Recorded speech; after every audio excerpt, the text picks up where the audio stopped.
and welcome to the Passion Project. I'm your host, Coach Richard Bacon.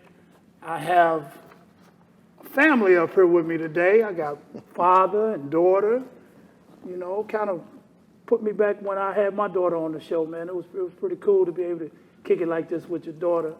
I have Cedric Patterson. He's the head boys basketball coach at Lincoln High School. And I'm going to let Ced introduce himself and tell you a little bit more about what he does at Lincoln High School. Okay, again, my name is Cedric Patterson. I appreciate Coach Bacon for having me on the show. As he said, I am the head boys basketball coach at Lincoln High School. I've been there. I just finished my 11th year. Wow. So a little bit over a decade. Man, that's fast. Because I remember when we were walking in the parking lot at Duncanville High School to go watch a game, and that's when you tapped me on my shoulder and said, hey, man, I want you to, I need to get with you. Absolutely. You remember that? Yep. Okay. Time flies by. Yes, So, it does. Again, just finished up my 11th year at Lincoln High School. Had the opportunity to coach so many great kids there at Lincoln High School. I had the opportunity to participate in the state tournament in 2016 and win the state championship. Yeah, please say that with a lot of vigor. Won a state championship Won in a state 2016. I had a state championship wrestler on my show this past Monday, or last Monday, and I want to make sure that when we talk state championship, that means you the best. And this ain't no small state. Oh, no. No. You got it. 2016? Hey, 2016, big task right there. Okay. So, enjoyed my time at Lincoln High School. Most importantly, I'm a husband and a father of four. I'm married to my wife, Sierra Patterson. We have four beautiful girls, Jada being the eldest of that group. I have Jada, 15. I have Jordan, that's 11. Jai, who's born on the same day I am. Wow. How'd y'all work that out? I have no earthly idea. And I have the youngest, the most inspiring one, Jace, and she's 4. So, wonderful. Look, life of a basketball coach and a girl's dad. Man, you know what? We was talking about that on one show, and I mentioned that, I know who it was. I was talking to Walsh Jordan, who has the 4 daughters that play at Southlake, right? And I said, man, you got one. It's a junior, 2 sophomores, and a freshman. You were trying to get a boy. I said, well, let me tell you something. I got 3 daughters and 1 son. Them girls gonna take care of you, coach. Ooh, that's what I'm talking about. Yeah, them girls, man, they gonna love on daddy, boy. That's what I'm talking about. I need that. Yes. Yep, so. Well, let's meet this wonderful young lady that I've known for quite a while from afar. And today I get to have her on my show, and we're gonna chop it up in here today. Jada, tell us a little bit about you. I'm Jada Patterson. I'm a freshman at Lincoln High School. I'm a guard, and class 2027. Okay, Miss Jada. Miss Jada, you a freshman? Yes, sir. You started Yes, sir. on varsity? You sure? Yes, sir. On the varsity team? Varsity. So you 1 year removed from middle school, and you started on varsity, Yep. and y'all got to the Final Four. Yes. Well, we got a lot to talk about. But I'm going to start with you first, Dad. Okay. Because, and as I wrote this question down to ask you, I was just tickled pink because it reminded me so much of my daughter when she first started. Because I've heard your interview on Spectrum News when you talked about what you came home and she was watching the Duke North Carolina game and stuff like that. Absolutely. So the question basically is, share with us some of the when did you see in her that she wanted to be a basketball player? Share that with us. I think I did see it early. I think even that night I spoke about when she was approximately about 9 years old. Okay. And walking by a room and I heard a basketball game on, I stuck my head in like, man, she watching North Carolina and Duke play. Like, hey. What 9-year-old does that, huh? What 9-year-old does that? So it kind of really caught my attention. Right. And again, as she grew up in the gym with me at practices, she would always grab a ball, go over to the side, shoot, dribble the ball and things like that. And I'm not, at first, I guess I was in denial, not understanding my daughter was really, really interested in basketball because she had been playing soccer since she was 3 years old. And that's something that we had put a lot into. But I think what ended up happening was going into her 7th grade year, She was a 6th grader going to a 7th grade year that summer. She had talked to her mom about both of them sitting down speaking to me about her really going in, I want to play organized basketball. And she came and talked to me about playing organized basketball. I'm like, well, how you gonna do that? How is that gonna fit playing soccer? Like, how Playing we gonna, season, yeah, right? how we gonna make this work? So Right.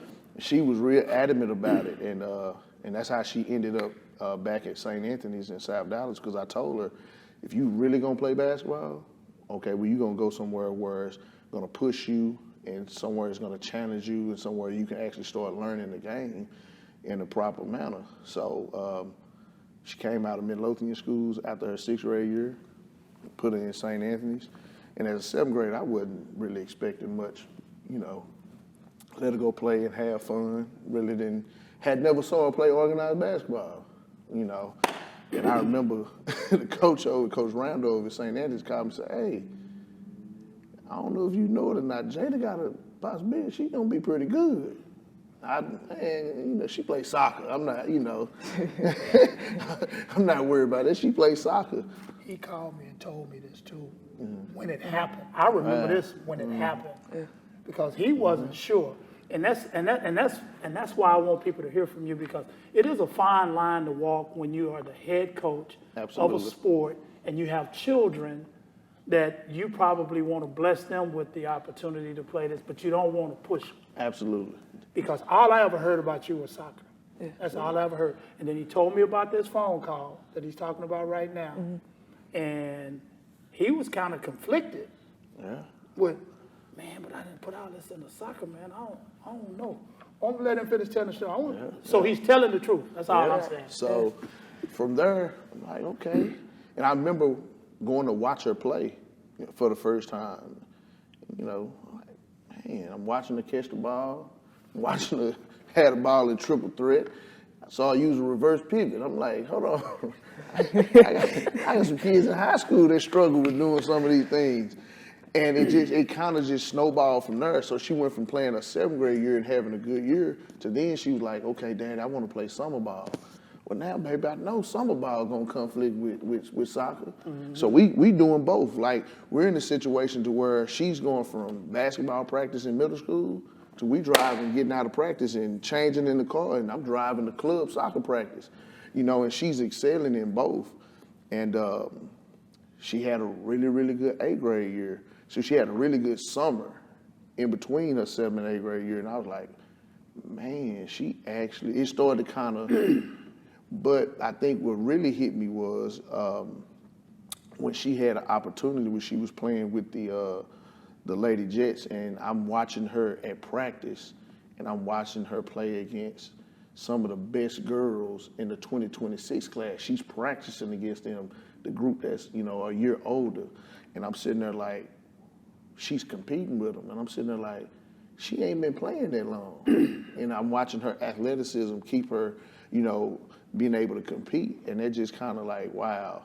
Then her 8th grade year had another awesome year, and she went from there talking to me about, well, Daddy, look, if I'm close or just as good as a lot of girls I'm playing against, and I'm not even putting the time in because I'm playing soccer, she then tell me, well, what if I dedicate myself to this and I really do, and I put the time into it? And I started thinking, I'm sitting there like, man, she done really hit me with the, Right. she really hit me with it then, and it just, at that point, I already knew at that point she loved the game of basketball, you know, but then beginning to watch her put the time into her craft was something that was, you know, that I appreciated, something that made me say, okay, I have to listen to what she's saying, and if she wants to walk away from soccer, regardless of how much time and money and things like that we put into it, if she wants to, she really loves basketball, she putting the time into it, I gotta let her do that. This is why I had to have y'all on the show, because I was on this journey with y'all because he used to tell me all this stuff.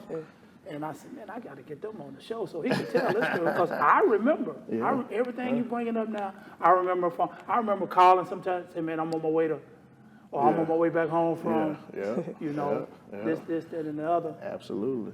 All And the time. just to be honest, you did get a late start in basketball when you was in middle school because most kids Yes. are picking it up. My middle girl, who was the best basketball player of my three, 3 years old. I came in from playing ball across the street on the park, because I was really young then, and came in the house, and I was tired. So I had my head down like this, ball was between my legs. She picked it up, and I did like this. I'm like, what you doing? She said, I'm dribbling. She started dribbling. I said, what you know about that? I said, let's see if you can shoot it in here. And she put it in her left hand and shot it with form and everything. And I had never mentioned basketball to her. Yeah. Because walking that thin line, that fine line, trying Absolutely. not to force it on them, The next day, she had a pair of shoes, a brand new basketball, and we were going to the gym. Time to go. That's all I needed. Yeah. And I think that's what happened with you. Yeah. That's all he needed to know for sure. Because my youngest, who my wife really wanted to push her into basketball, didn't want no parts of basketball. Wow. I got her balls, I got her Jordans, I did everything. I said, we're going to the gym, let's go work out. I don't want to work out. I said, well, if you're not going to want to put in, you're not going to waste my time. Absolutely. And, you don't want that to drive a wedge between you and daughter. So. And that was my biggest fear when she, started speaking about, I want to play basketball. I feel like, man, I know I'm passionate about it. I was like, I don't want to bridge a gap in between us, but I mean, ever since she's picked it up, like, if it's time to go train, I say get up, it's up, she up. 8 o'clock training, she up, it's time to go. She ready, I don't have to force her. And that's that was big for me, right. For me to see the want to, in that manner. So I asked her, I said, man, so where's she gonna go to high school? And I don't know yet. I'm working on that, I'm trying to, man. He was conflicted for sure. And he said, well, I think she's gonna go to Lincoln. I said, okay. So now you got her at Lincoln, Coach. This leads me to my next question. What are some of the benefits of having your daughter in the same building you're in, playing the same sport that you coach? Tell me some of the benefits. I would say getting the opportunity to see her every day. She gets the opportunity to see me every day. She takes my class. She asked me for an Algebra 1 honors class. Getting to watch her interaction with her classmates, her teammates, the staff. She's a very popular kid around school. She, I think I even mentioned to you, she's one of our best academic, students, in our school. So that's a blessing to me in itself. And I told my wife, I told even my admin team and things like that, when you have something or a young lady as valuable as she is, why not have her be a part of our Lincoln family? Where she's excelling not only, in basketball, but now she's excelling academically, and she brings that type of positive notoriety, to that school, to Lincoln, which has such rich tradition, So I wanted her to be a part of that, to where people see great things, happening at Lincoln High School. Okay. Did the same thing with my daughter when I took the job at DeSoto. She was going to Mansfield schools. And then it kind of put a hardship on us, too. Yeah. With my mom working in Burville ISD, and I'm working in DeSoto ISD, and she here in the middle, people picking her up, getting her home, all that kind of stuff. And then to be able to have eyes on her. Absolutely. So for me, it was a lot of benefits. Yeah. That ride to school every day, even though it got kind of boring at times, probably for you, it was great for the dad. Yeah. And I'm going to throw in one more wrench, Coach. We worry about our kids, right? Absolutely. You ain't got to worry as hard when you know she around that room 208, 705, at 8, and at 9. I know where you are, and I can put eyes on you. Absolutely. If something goes down at the school, I'm right there. Ain't nobody got to drive nowhere. Nope. So from a safety issue, that's huge too. Absolutely. Yeah, okay. Based on what we just talked about, we talked about all the positives. Is it any negatives or any setbacks in regards to her being there with you every day in the rides to school? Well, I don't think so. Okay. I thought her being there, I thought maybe she would have been like a little standoffish with her dad being there. You know, some kids Right. don't want that.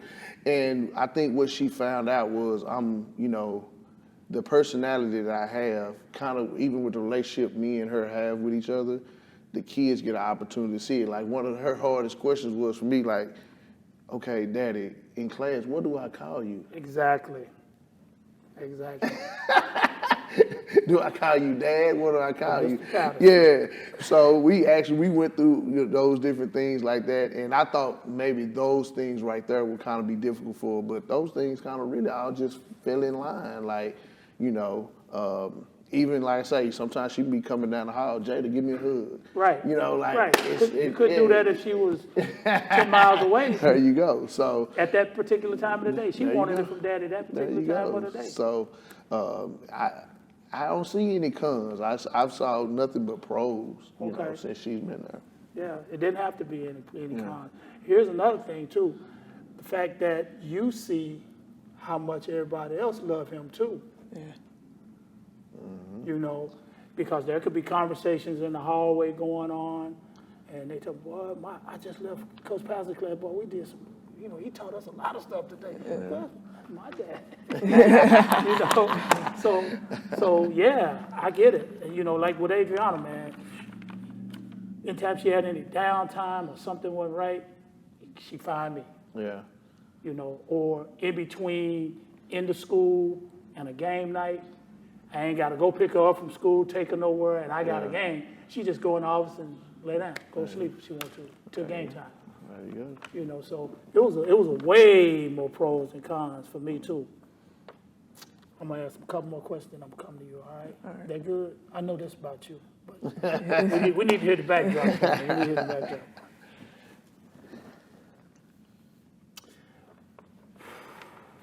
At what age did you realize? Because we talked about middle school is when she started. So between 7th grade and 9th grade, I guess you mentioned it a minute ago, the summer going into our 8th grade year, was that the point that clicked the switch for you to say, man, yeah. I actually think it was this past summer, her going from my 8th to 9th. 9th grade year. Okay. Because we were out at a Adidas Open, a live period, and she was out there playing, and I told my wife, I was like, hey, there are college coaches out here sitting and watching a 15U game. And, you turn around and you sitting there, you watching the play, and you have coaches start to ask questions about this 14-year-old. And you start looking at her Twitter page, and she pick up 10 or 12 coaches following her while she's there. And I'm sitting there like, she's 14. And I'm sitting there like, and these are Division I coaches. And then coming into her freshman year, you have 3 or 4 schools that are already then came up, have actually visited Lincoln to actually come watch a practice. And I'm sitting there like, wow. And that's kind of when it started really clicking to me when she kept speaking about, if I put the time into this, possibly where can I take this to? And I started to see it then. Like it really started to become very clear, very clear, the type of, athlete, the type of ball player she can be. I had the opportunity to coach in college for 3 years, and you just brought up something that I hadn't thought about, I don't know, maybe 20, 30 years almost seemed like. But when I was a recruiter for TCU, and we went out and watched various groups, I remember when they told me, we want you to go to Charlotte and watch the 15s. And I'm like, why am I watching the 15s when we got needs that we... Yeah. But what that head coach is thinking about is, we're going to lose this many next year. We're going to lose this many. And then that class that you're going to come in on, we're going to get a head start. And I'm going to tell you, one of the groups that I thought was the best in the business when I was coaching high school was Baylor. Baylor identified them young kids, and that's how come they ended up, these people were like, man, this kid went to Baylor. They've been on them since they was 14. You limited on what you can do with them at 14, but at the same time, just like you remember seeing them, that's why they come in with the big T, C, elementary size. You saw me in the gym. So when I call you and say, hey, that was me, I remember when you were 14, that means a lot to a recruit. Means a whole lot. And so that's how they get on them early, coach. They them head coaches know we're gonna lose this one. And now with the portal, you don't know how many you're gonna lose. Absolutely. So you better go ahead and get ahead on these kids. Yeah. But that's what was happening with having that many colleges in there watching 14U. Yeah. Because I remember calling Bella one time, and I happened to go out to Vegas to watch a kid play, and I saw another kid play. And I called Baylor. I said, I know y'all be up on this stuff, but I just saw this 14-year-old play. I said, this kid's 6'8", he just going to the, I think he's a 7th grader going to the 8th. They said, yeah, we're already familiar with him. He's one of our favorites. We already like him. I said, yeah, because when I saw him, I thought Baylor was long. Yeah. They like them long stretch guys. Yeah. And they said, yeah, we all over. So it's just crazy how that stuff worked with recruiting. And that's why some years, guys that are really good and they're not being heavily recruited, it could be one of those years in college basketball that a lot of people aren't losing a lot of people. Yeah. And now here's the new thing that they're saying with the portal. Why go young when we can go old? Yeah. Why should I go get a freshman that I got to develop when I can get this transfer guy that's a junior that's already, and I can win right now? Right now. Because everybody's trying to get through that next contract. Absolutely. And I really hate it for high school kids, but that's what's happening. Yeah. So for people to be interested in you now is a good thing. And my if I was giving any advice to you, you welcome everybody right now. Your arm is just as open as theirs. Absolutely. Any and everybody want to talk to you about college, that's what you want. Absolutely. You did all this for a free education, I'm sure. Absolutely. At least mom and dad had that on their mind for sure. 100%. I told my daughter that too. I had to help her understand. I said, look, let me explain something to you. We are trying to go to school for free. That's what we're trying to do with this. So all this, you got two. I did a show with Robin Ford, and I asked her a question. I said, when should a parent start preparing for their child to go to college? She said, when they're born. Wow. I said, what? That early. Yeah, that early. And if you go back and watch that show, it'd be good I think it's good for any family to watch, because she gives you a lot of pointers on getting ready for school and stuff like that, because now with the SAT and ACT not being a necessary requirement to get into school, it has been misconstrued what that means. Athletically, you don't have to have that score. But what if the school says the score has to be a such and such, and you don't take the test? So therefore, you can't get into school, you can't play. Absolutely. That's the one thing that can nullify a contract when you sign a national letter of intent. If you cannot get admitted in school, it nullifies the contract. So you need to know these things about college and, okay, I don't have to have a 800 or 900. But this school requires me, if I want to go, this is my list of schools that I want to go to. And let me see, they require a 950. I ain't even taking the test. I'm a senior now. Yeah. So, just a little heads up on a couple of things. Coach, you got anything you want to add that maybe I missed that you want to talk about your baby? Right now, you're going to still be on the show. We ain't going to kick you off the stage. We ain't going to kick you off the stage. We're going to let you sit up here with us, too. No, it was just basically, and she knows that I've explained to her, just watching her this past year with the challenges of being a freshman on varsity and, just watching, it was some amazing times throughout the course of this year. And it just even brings back the memory of when they reached the regional tournament. And I had an opportunity to leave my second round playoff game, get down to Commerce to watch her regional tournament and to watch her knock down 3 of the biggest shots you can think of in the fourth quarter of a regional game to advance. That was like... Man, you bringing tears to my eyes. So here's the scenario. I'm at TCU. I'm an assistant coach, and we all got cell phones, so you can call recruits no matter what you're doing, while you're driving, whatever. My daughter is a freshman, just like yours, starting on varsity at Lancaster. They undefeated. Second round playoff game. I missed the first round playoff game because I had a conflict with TCU. Second round playoff game I can get to, but I got to drive to like Canton or somewhere to get. So I tell the head coach, hey, coach, I'm out. Where you going? I said, I'm going to go watch my daughter play. He said, sit down. I said, what's up, coach? I said, I got my list of recruits that I'm going to be calling while I'm driving. He said, sometimes you have to have your wife do some of these things. As a college coach, you're not going to be able to. I said, coach, but I'm up to speed with everything I got. So I stayed an hour later, got to the game late. It was third quarter. Missed all the stuff that she did in the first half. Wow. Couldn't get it back. Now, mind you, the first round in the playoffs, I'm already upset because the first round in the playoffs, she hits the three to tie it, to send it to overtime, then hit the 2 free throws at the end of the game to win the game. Wasn't there. Yeah. So you pretty much answered the question that I was going to ask you about what is the beauty of being at the same school. You got to see it. I never can. I had to read it in the paper, Coach. I'm reading the paper. I still got the article at home, man.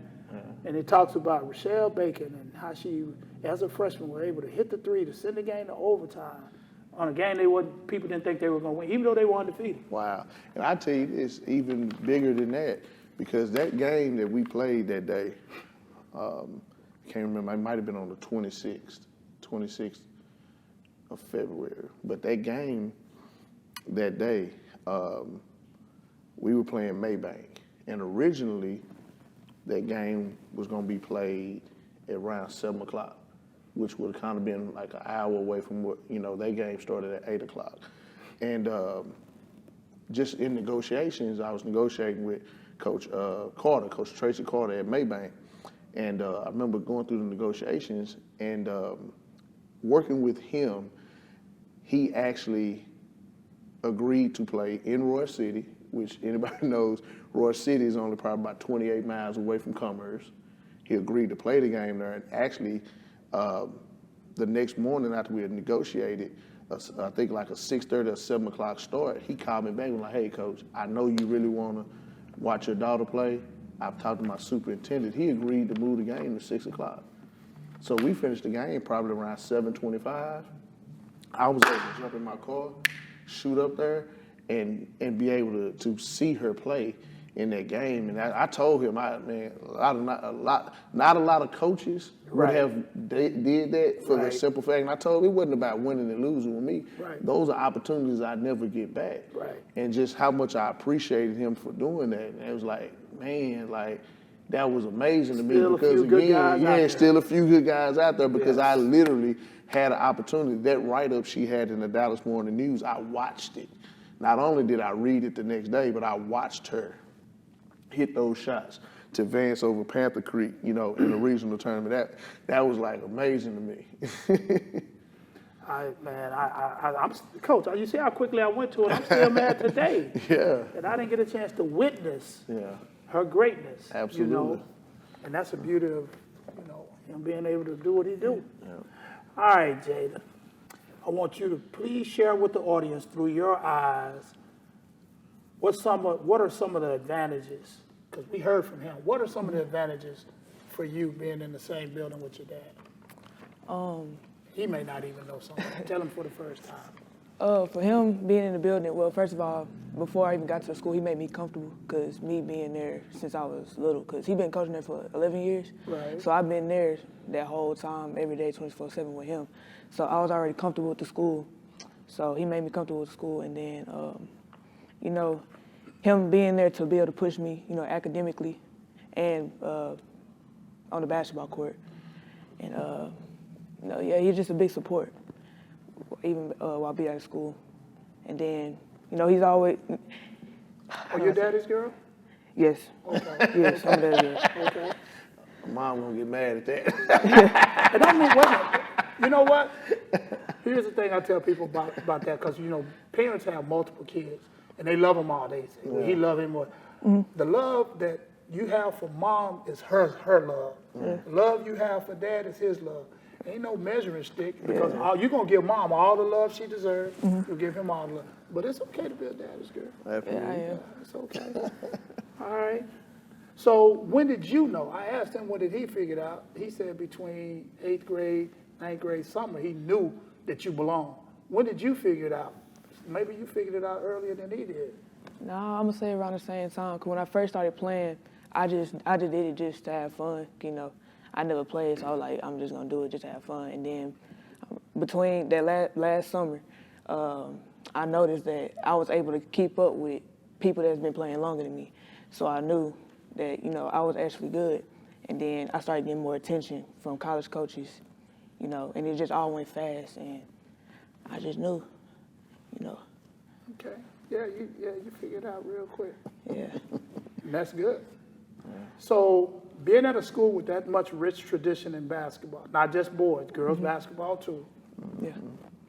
Did you feel any added pressure or anything like that when you were participating? I mean, it's no pressure. You know, it's a privilege to be able to play there.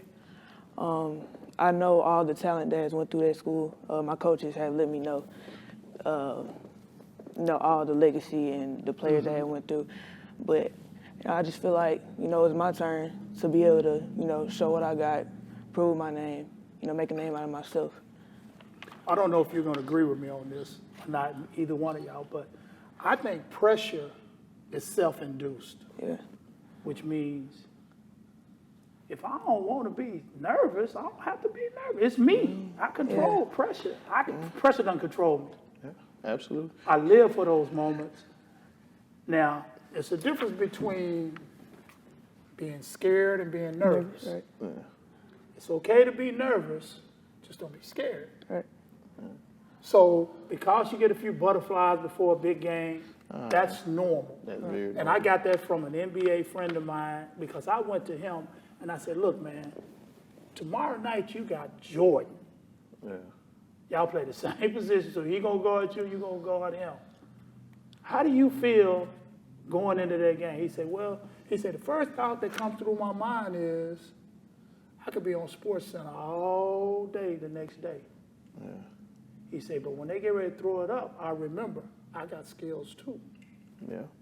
Yeah.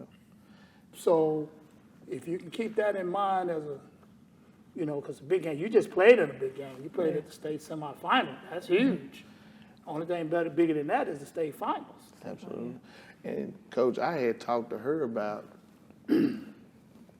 our girls hadn't been to the regional tournament in the last couple of years, so me and her was riding, having a conversation. I was like, hey, what's the most intense game that you've been a part of, you know, up until this point? And I can't remember exactly what she said, but I was like, hey, yeah, I'm about to play Sunnyvale in the third round. Sunnyvale at the time was ranked 4 in the state. And I'm sitting there talking about, I'm like, well, baby, you know, it's probably going to be 2,500, 3,000 people at the game. It's going to be a real intense game. And she looked right back at me, was like, I'm ready to play, Daddy. And, you know, we go play the game. Gym packed, standing room only. I'm literally standing room only. Loud. Both fan sections, the student sections are going crazy. She walked off the floor, 16-9. Held their best player to 2 points in the second half. And I had to guard him. Yeah, like I'm sitting there like, Coach, don't forget she watched Duke and North Carolina. Let's not forget. She prepared for this moment when she was 9. She wanted to be a part of it. She's seen it on TV. Now, this me out there with this. Okay. And I said that to say, I thought it was going to be a lot of pressure on her, and I watched her smile and enjoy herself the entire time she played that game. And I'm sitting there like, wow. Amazed. I was sitting on the side just amazed. You know, just like she done did this before. Right. Now, I know this podcast and this interview is supposed to be a lot of fun, and it is. I've been having fun up here. But I do have to go back to last week. Tell me, in your mind, do you think y'all accomplished everything that you were capable of? Or do you feel like y'all came up short for any particular reason? I feel like we came up short. Came up short. Yeah. The goal was to win state. win state. Yeah. Okay. And so with that being said, how many seniors did y'all have? We had 3 seniors. One of them was a starter. Only one starter. Yes. So you got all 4 starters back. Coming back. So what's the goal for next year? Win state. Go finish business? Finish business. Okay, go finish business.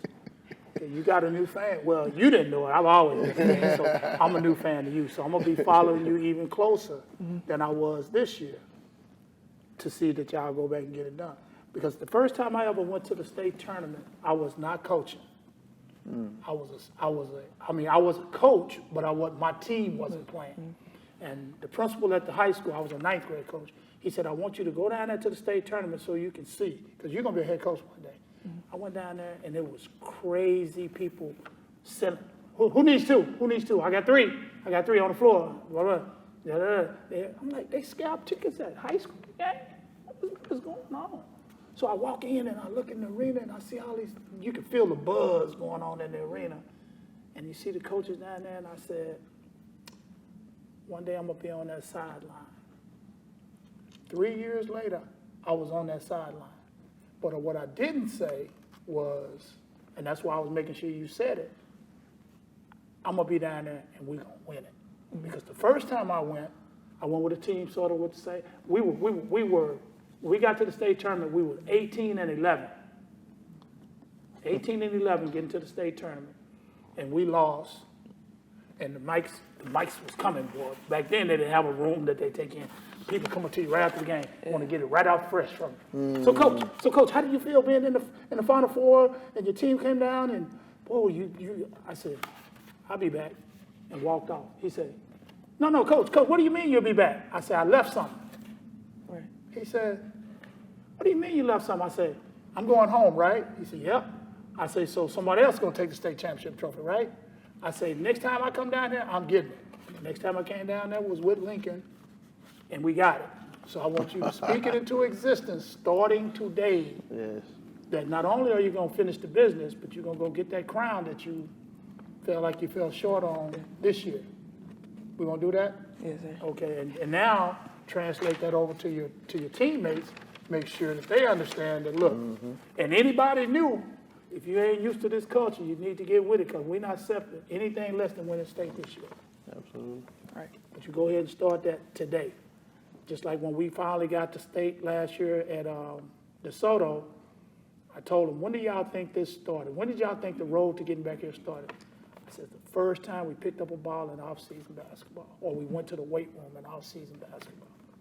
So it starts now.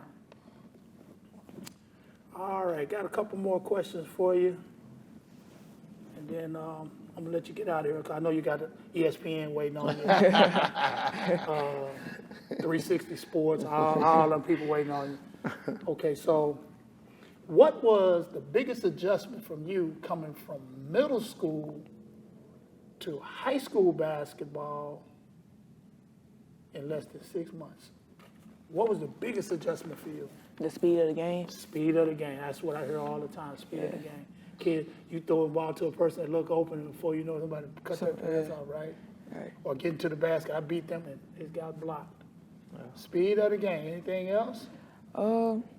It's really just the speed, because in middle school, it's no difference. I mean, it is a difference. It's a big difference between middle school and high school, for sure. Let me tell you something, too, that gets better in high school, coaching. When you're in middle school, you got people out there that's coaching 4 sports a year. This might not even be the one they like the most. Yeah. And so when you get to high school, you got coaches that are specific. And so not only does the talent level get better, the coaching get better, it makes your job a little harder. And that's why you have to stay on it. You got to stay with it and keep working like Dad said. College. I heard in one of the interviews you want to make this thing like a permanent job. Basketball. You want it to be a job for you. Isn't it fun to go to work just to play? Yeah, that's what I'm trying to do. Right? Yeah. Are you ready to make the sacrifices to do that? Yes. Well, they all in, Mom and Dad all in, yeah, right? they're ready. Yeah. Yeah, they all in. Okay. All right, let's talk a little bit about these accolades that you accomplished this year. You didn't start the season trying to accomplish these things. They kind of go along with how well you play.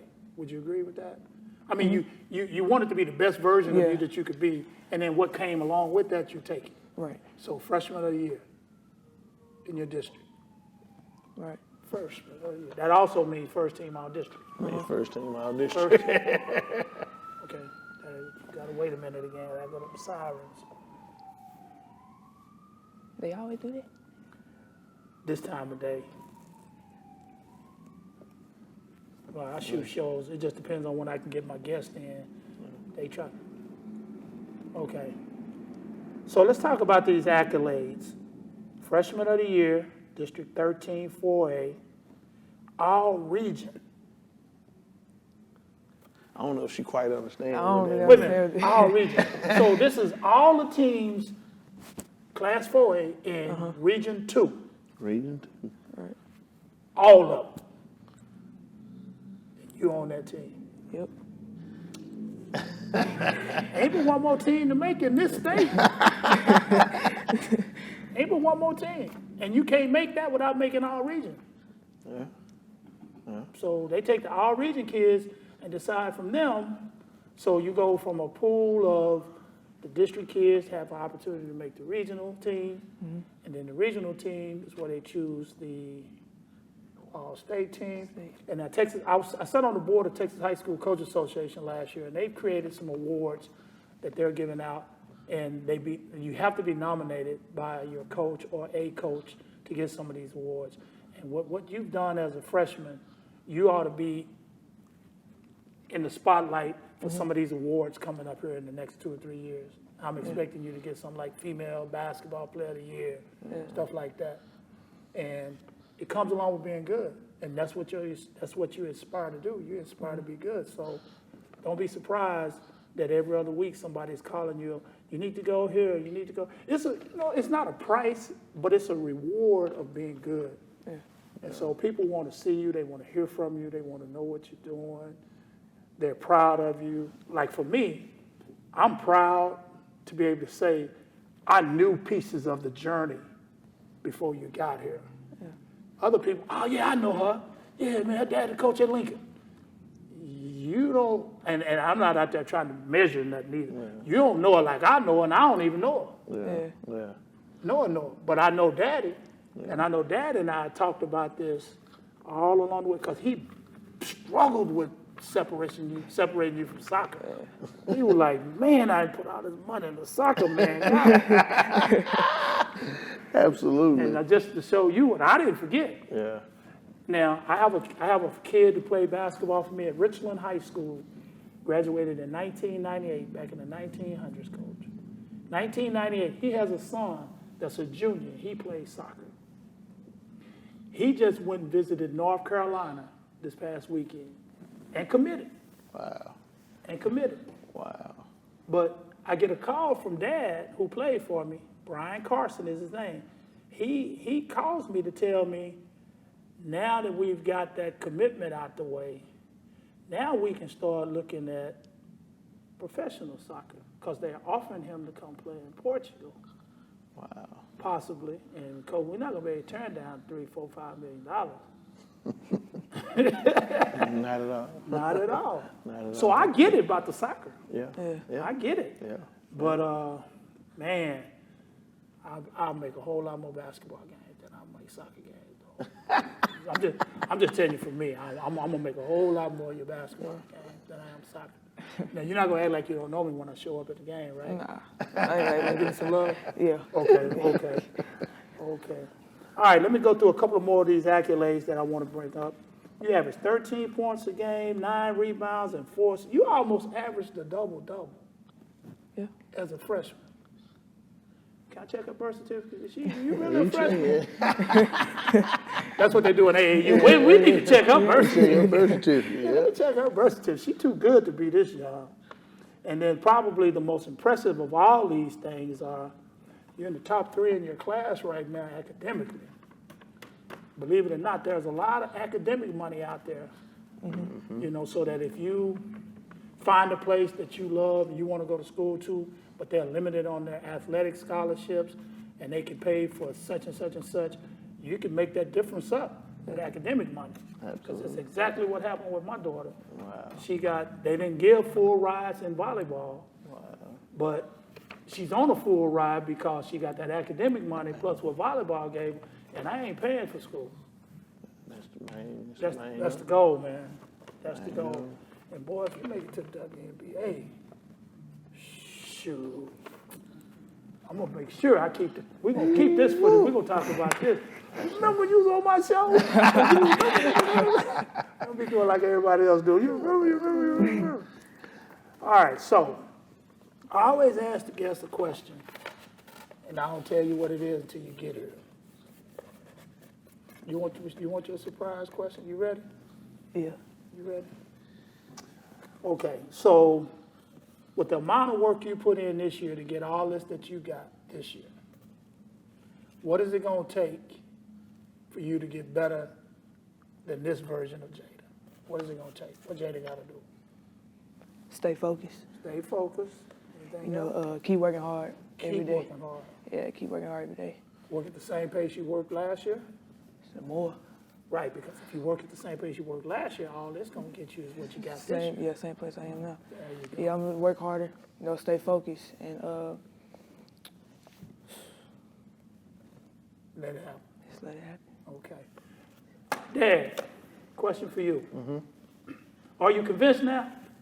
100% convinced. 100% convinced. 100% convinced. Because he was struggling. I wish I could have recorded some of that, boy. We could have played that back now. He's like, Coach, man, I don't know, man. She gonna do this basketball stuff, man, but I don't know. I think the time that I came to the house, she had just got back from a tournament or something, wasn't she? Yeah. I Just came back from AAU tournament. Absolutely. Yeah. But she has convinced me. I think at first, again, I didn't want to whether say it with my mouth or necessarily believe it. Because I think sometimes it's hard for some people to admit that, they have a child that may be special. And it's okay to say that. I had to come to grips with that. And we also have people that think their child is special, and they're not. Absolutely. Let's just go ahead and cut it. Let's say it like it really is. Because I did a show. Y'all probably have heard of Rasheed Rice, the wide receiver from Kansas City, right? Yes. He played high school basketball for me Wow. at Richland. Wow. And his dad came up to me after I saw him play a middle school basketball game. And actually, I walked over to make sure he knew who I was. And I told him, your son's going to be really, really good for me in basketball. He stopped me right there and said, have you seen him play football? I said, no, I didn't come to the football game. I didn't even know he played football. I just thought he was a hooper. Because his older brother was already at the high school. Wow.